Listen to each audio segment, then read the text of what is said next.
Abraham Mansfield believed that Lemurian gold mines exist deep within Mount Shasta and wrote several books about mines and other phenomena. He claimed that he was the appointed chief of the gods of the Lemurians. As you undoubtedly know by now, mystery and intrigue are synonymous with Mount Shasta. Therefore, throughout the years I've met fascinating people with stories to tell. Abraham Mansfield was one of them. For years, until his death, we were in touch. We also corresponded and enjoyed long sessions on the telephone in which he would regale me with wonderful, and bizarre, stories concerning his life as chief of the gods of the Lemurians.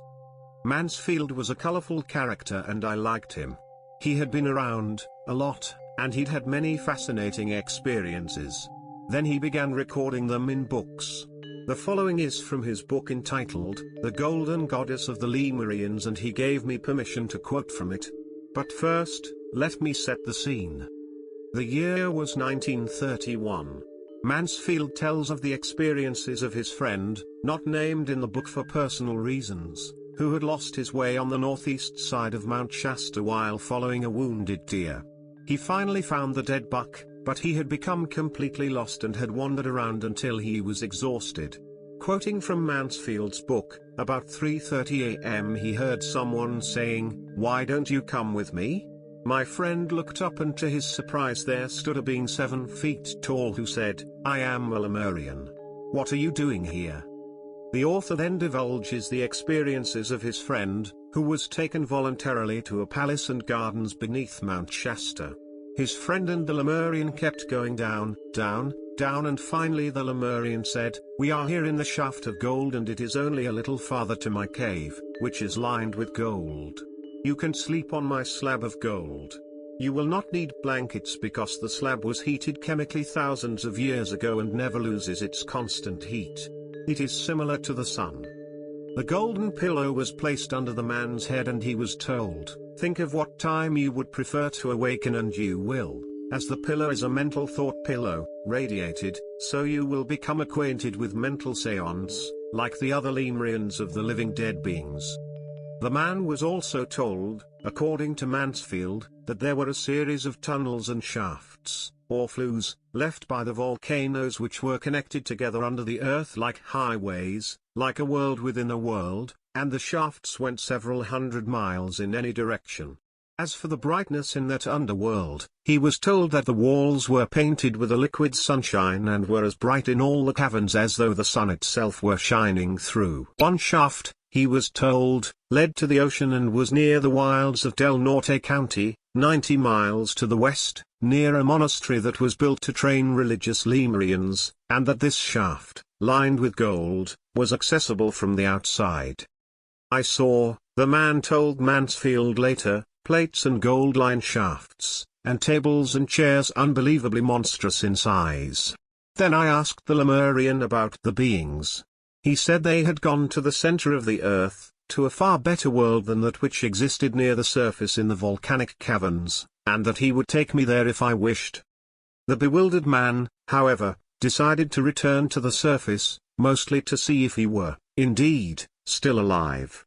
The Lemurian agreed to take him back, explaining that he could not be taken to the surface until he was decongested, explaining that otherwise he would die upon entering the surface when confronting the outside air. After thinking it over, the man decided to stay and see a few more sights before returning. He told Mansfield later, "I wanted to see the Lemurian treasure vaults and things from the long ago Etruscan and Lemurian civilizations." The Lemurian said the crown jewels and gold were there, but there was nothing about their way of life as they never kept scientific records at the mines. The gold was taken out for all the nations of the world and they built temples with gold on the islands of Etruria and Lemuria. The Lemurian, according to Mansfield's book, told the man that he grew carrots 2 feet long and 2 feet through, and all other vegetables and fruits the same. He showed the crown jewels of the Lemurian and Etruscan civilizations of thousands of years ago and said the Lemurian and Etruscan treasure vaults are still there, the way they were left after the Ice Age. And that it had been quite a feat to force the water out and reseal the tunnels and caves, which he said had been done thousands of years ago. He was told the survivors of Lemuria found these flues, and also that they had brought their reactors from their homeland on the island which sank into the ocean from high tides and earthquakes in the receding of the last ice age. Quoting Mansfield from his book, Before the Ice Age, the ocean was 5 miles from what is now Mount Shasta. Finally, after seeing other wonders, the man asked to be returned to the surface. I told the Lemurian, he told Mansfield later, that I would like to return to see if I was still actually alive and find my car and my friend who had been hunting with me when I got lost. I explained that he must be worried by now as I had my car keys in my pocket, and it was a long walk home for him. Thereupon, he was decongested and returned safely to the surface. He told Mansfield after they were reunited. On the outside he left me on my own again and completely disappeared into the depths of the mountain. I wandered around looking for the road and my car. Finally, I said to myself, you fool, get down off this mountain and start over. Go up the old emigrant road that you were on and find your car where you and Mansfield left it yesterday or whatever day it was. He found his car and Mansfield, who said he had nearly frozen to death the night before. As they left the mountain, they compared notes, discovering they had both had former eerie experiences, and Mansfield revealed that he was acquainted with the shafts of gold and the plates of time from happenings in his own life. His friend said to him, you speak of the shaft lined with gold, the plates of time, and the Yukian of God's sciences. I saw the Yukian on the walls of the cave I slept in. And as the plates of time state, it is time to tell the world, and you were the one chosen for the mission. In a separate letter to Mansfield, I asked about the plates of time and the reason for their existence. The plates of time, he explained, were assembled thousands of years ago. The Ice Age was coming on, which meant total destruction. The rulers of that ancient civilization were highly educated and had highly civilized sciences including atomic power. They tried to combat the ice flows by melting them.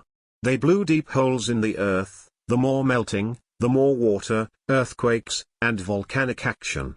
Their civilization was destroyed by the use of atomic power. The plates of time were assembled for future generations to preserve the knowledge they had about atomic power so that a new generation would use it wisely and respect the powers of God, and any and all things from beginning to end, of all worlds and time.